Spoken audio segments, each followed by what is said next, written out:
В Якутию поступила партия экспресс-тестов для диагностики COVID-19, которую безвозмездно передала акционерная компания «Алроса». Республика получила 70 тысяч тестов для выявления коронавирусной инфекции для исследований в Якутске и Мирном.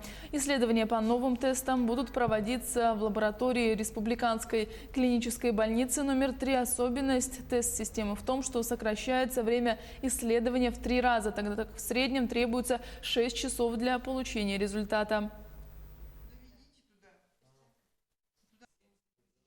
70 тысяч тестов инновационных, изготовленных компанией Generium, которые затраты на выполнение, с помощью которых анализов сокращаются в 3 раза, то есть около часа.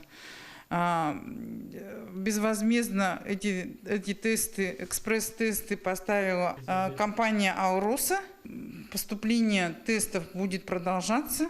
Это поступление считается первой партией.